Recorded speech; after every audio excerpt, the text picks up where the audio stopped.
Hello, dear students. Welcome to this encounter number 10 of English 5. As I told you before by email, I have had some internet problems, so decided to record some videos in order that I help you understanding the topic and give you the support that you need for the course. All right, so today in this 10 encounter, I'm going to explain you the relative clause, relative clauses that is the topic that we are going to talk about in the learning activity number 3. Remember that our final presentation, the final activity for learning activity number 3, you have to upload it until July the 1st. Recuerden que tienen tiempo para subir su presentación final hasta el día jueves 1 de julio, para que lo tengan en cuenta. If you have some questions about this final presentation, please watch the video that I record before, and I already sent by email, so check them because there is all the information that you need to do this activity.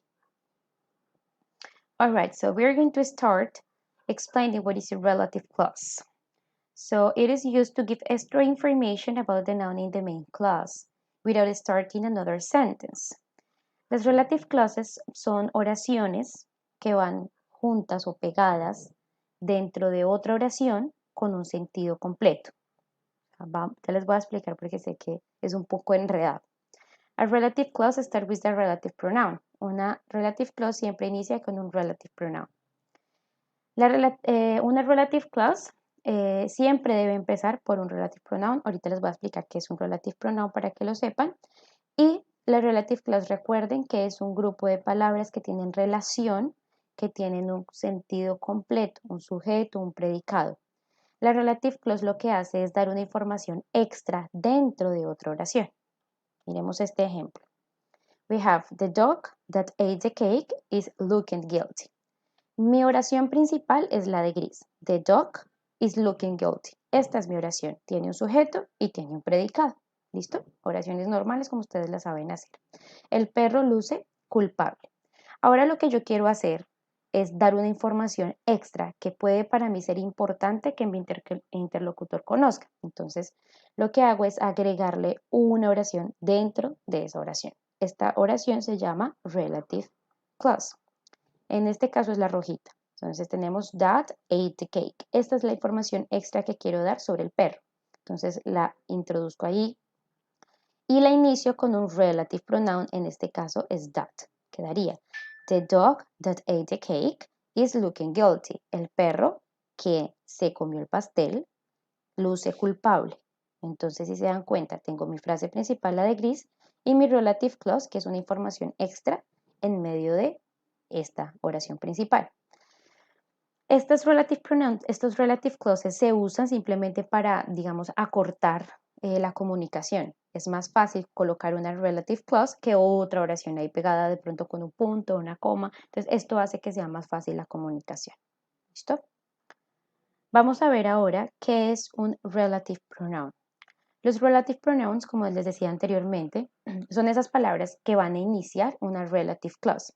Es la palabra que te va a ayudar a darle sentido y conexión entre las dos oraciones, entre la oración principal y el relative clause. Todas las relative pronouns son los mismos WH questions y se usan muy similar a su significado para las preguntas. So, to start we have who. Who you are going to use it when you talk about people. Cuando la oración principal, su sujeto, sea una persona, la relative clause debe iniciar con who, porque estás hablando de una persona. So, for example, the musician who wrote this song is French. El músico quien escribió esta canción es francés. Mi oración principal es the musician is French. El músico es francés. Como estoy hablando del músico, para poder, digamos, introducir una frase dentro de esta, debo utilizar el relative pronoun relacionado con la persona. ¿Sí? O sea, el músico, como el músico es una persona, entonces utilizo who. Who wrote this song? Esa sería la información extra que añado a esa frase. So, who is related to people as a subject. Vamos a usarlo cuando se refiere a personas en el sujeto. Let's see whom. Whom it relates to people, again, but as objects. El whom lo vamos a utilizar para también personas cuando el sujeto es una persona, pero esa persona va a ser el objeto de la oración. Ejemplo, I know the boy who sits next to you. En este caso, la oración principal es I know the boy. I know the boy. Esa es la oración principal. I know the boy. El sujeto es I, pero yo aquí no estoy hablando del sujeto, yo voy a hablar del niño. En este caso es el objeto de la oración. Como voy a hablar del niño, entonces debo utilizar whom porque el niño es el objeto de la oración, no el sujeto. Entonces, la relative clause la debo iniciar con whom. Whom sits next to you. Conozco al niño, ¿quién se sienta al lado tuyo? ¿Tienen el mismo significado who y whom? Sí, pero who se utiliza cuando te vas a referir al sujeto de la oración, en este caso el músico, y el whom lo vas a utilizar para cuando estás hablando del objeto de la oración, en este caso, voy. So next, which. Which is related to animals and objects. Siempre que tengas como sujeto un animal o un objeto, vas a utilizar el which para poder poner tu relative clause. For example, this is the cake which Mary made. Este es el pastel el cual Mary hizo. La información extra que quiero poner es el pastel que Mary hizo. ¿Listo? This is the cake which Mary made. Introduzco aquí mi relative clause usando which porque estoy hablando de un pastel. Why refers to reasons. For example, do you know the reason why the market is closed today? Voy a utilizar why, como ustedes saben significa por qué, y esto me da pie a que pueda introducir una razón, la razón de algo. Entonces tengo aquí mi oración, do you know the reason? Y aquí introduzco mi relative clause, mi complemento, why the market is closed today. Como se pueden dar cuenta, estos relative pronouns son las mismas double question, sino que en este caso no funcionan como preguntas, sino que funcionan como sujetos, como ese link que hay entre la oración principal y la relative clause. So we have some more relative pronouns. For example, when, as you know, it is cuando. It refers to time. If you are talking about a specific time, you are going to use when. For example, the day when the concert takes place is Saturday. El día cuando el concierto se lleva a cabo es el sábado. Aquí vamos a hablar sobre el tiempo, sobre un día, en este caso el sábado. So the relative pronouns you use when. Where, it is donde. It refers to places. For example, this is the house where my son was born. Esta es la casa donde mi hijo nació. Como me voy a referir a la casa, voy a hacer, la información extra que voy a poner es sobre la casa, entonces debo utilizar el relative pronoun where, que funciona para lugares. Este es el lugar donde mi hijo nació. Whose.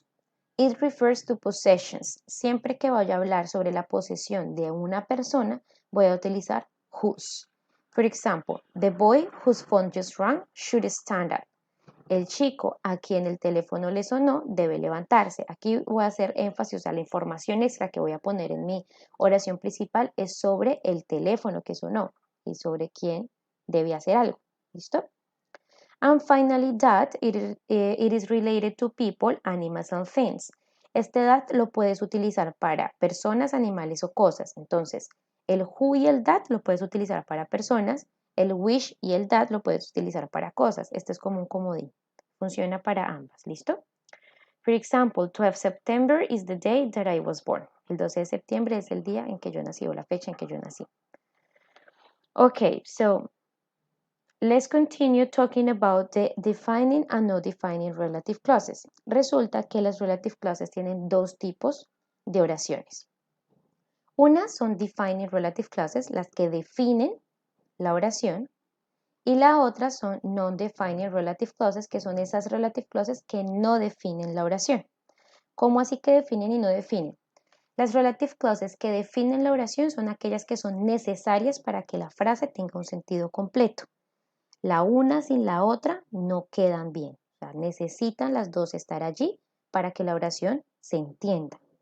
Las non-defining relative clauses pues son aquellas relative clauses que no son necesarias para que la información quede completa. Simplemente es una información extra. La puedo quitar y la oración sigue quedando bien, sigue quedando con un sentido completo. Vamos a ver algunos ejemplos. For defining relative clauses, for example, they are the couple who are dancing. Que en este caso, ellos son la pareja. Si se dan cuenta, esta es mi oración principal, la de azul. Ellos son la pareja. Pero ellos son la pareja queda supremamente inconcluso, como la pareja que ¿qué? Le hace falta un pedazo a esto, ¿cierto? Entonces allí es donde ingreso la relative clause who are dancing. Estas son las personas quienes están bailando. Ahora sí tiene un sentido completo. Entonces aquí es donde ustedes se dan cuenta que estas relative clauses que definen al sujeto son supremamente necesarias para que haya un significado completo en la oración. Other example. It is the house which has an orange door. Esta es la casa. Esta es mi primera frase, pero queda inconclusa. Entonces necesito de la relative clause para que tenga un sentido completo, la cual tiene una puerta naranja. Esta es la casa, la cual tiene una puerta naranja. Ahora sí tiene un sentido completo gracias a que puse esta relative clause. En este caso es defining, la define porque se necesita en la oración. Finally, London is the city where I was born. La misma. London es la ciudad. Londres es la ciudad. Esa oración queda inconclusa. Le hace falta otro pedazo. Entonces le ingreso aquí la relative clause where I was born. Donde yo nací. Ahora sí queda completa. Londres es la oración donde yo nací. Estas son las defining relative clauses. Como son relative clauses que se necesitan en la oración principal para tener un sentido completo, no le debemos colocar coma ni absolutamente nada, porque es una misma frase, porque la una depende de la otra, ¿vale? Vamos con las non-defining relative clauses. Como les decía, estas relative clauses no son necesarias para darle un sentido completo a la oración. Simplemente es una información extra que tú le das a la otra persona para que entienda mejor tu idea. Pero pues en cualquier momento puedes omitirlas. Igual la oración va a quedar completa. Examples. I live in London, which has a lot of good museums. Yo vivo en Londres. Si yo lo dejo hasta ahí, ahí queda claro. La información que quiero transmitirte es que vivo en Londres, punto. Pero yo quiero darte una información extra. Entonces añado aquí una relative clause, la cual dice, which has a lot of good museums, la cual tiene muchos buenos museos. Como esta es una información extra que yo te voy a dar, no es necesaria para mi oración principal, que es esta, I live in London, esta la debo poner entre comas o separada de una coma para decir, oye, yo vivo en Londres, coma, y te voy a dar una información extra aquí, which has a lot of good museums. Let's see another example. I love the guitar, which I find relaxing. La idea que quiero comunicarte es que a mí me gusta la guitarra, I love the guitar, pero quiero darte una información extra y la añado aquí por medio de una relative clause, which I find relaxing, la cual encuentro relajante. The last example, my brother, who plays the piano, likes to discuss music. Entonces, mi hermano le gusta discutir sobre música. Esa es la idea principal. El mensaje principal es este, el de azul. Pero yo quise poner una información extra que es esta, who plays the piano. Mi hermano, quien toca el piano, le gusta discutir sobre música. Ahí ya tengo esta información extra y como es extra, la pongo entre comas. Si yo quisiera quitar esta relative clause, pues la podría quitar y la frase quedaría estando completa. Diferente de esta, de las defining. Si yo quito la relative clause, la oración no queda completa. ¿Listo? Por eso se llaman defining and non-defining. Recuerden que las non-defining relative clauses deben ir o entre comas, como es el caso de este tercer ejemplo, o separadas por una coma, como el caso de este ejemplo y este ejemplo. All right? For the next video, I'm going to explain you and give you some activities that you can practice in order to identify the relative clauses, relative pronouns, and defining and not defining activities. Have a good day and see you on the next encounter. Bye bye, guys.